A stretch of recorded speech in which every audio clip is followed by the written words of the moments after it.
If you're a member of Paige Madrid's Soulful Dots creative community on Facebook, you know that every single month she puts out a new pattern for anybody to try. And I just love August's pattern, so I'm going to give it a whirl.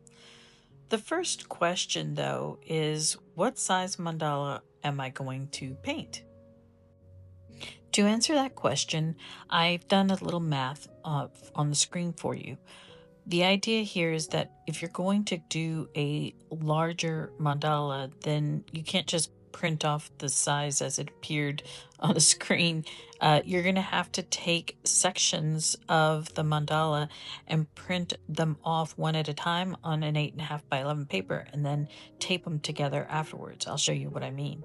So if you're going to do a 12-inch mandala, then the max size you can get for each section on a piece of paper is going to be size 6 inches. And that means you're going to need two 6-inch squares of the mandala going across and two 6-inch squares going down. So that means that's a total of 4 sections that we're going to cut this mandala up into and print one at a time and then paste that together later. For an 18-inch mandala, again, you're going to go with 6 because that's how you can evenly divide it up. And that's going to give you 9 sections. And for 24-inch mandala, again, you're going to be getting 9 total sections.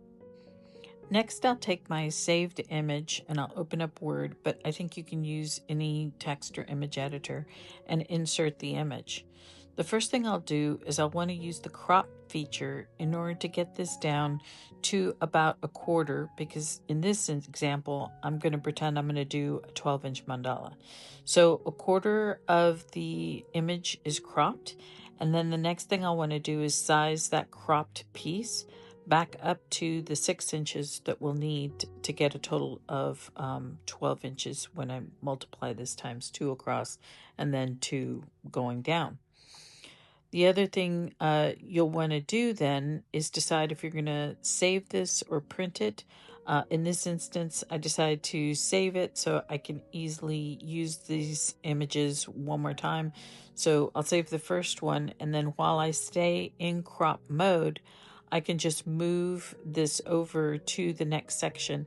As long as you keep those sections the same size every time you move it, you should be fine and get a consistent 12 inches total. So that's one way to do it, but you could do it my favorite way, which is to use ChatGPT. And here you can see I've written a prompt that allows me to put in various sizes of sections and what I want printed out. And I can put that into ChatGPT in order to get it to generate the file I need. The prompt is set to output a PDF file, and in this case, it has 9 pages for each of the 9 6-inch sections that I need to be able to print it off. So the first thing I do is save it from ChatGPT. Then I go to where I saved the file and open it up, and from there I can print the file directly. So here you can see I'm using my iPad, so I'm clicking that up arrow and choosing the print option. It's moments like these that I'm really happy that I am one of those crafty girls that has a paper cutter.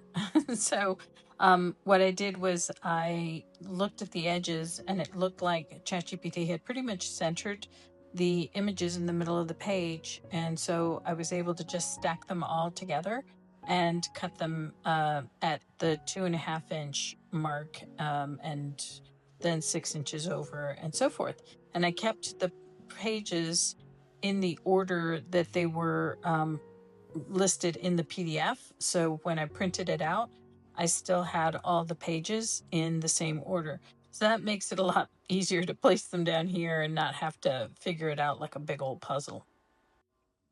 So you can see how using ChatGPT or some other AI solution makes this go a lot easier and faster.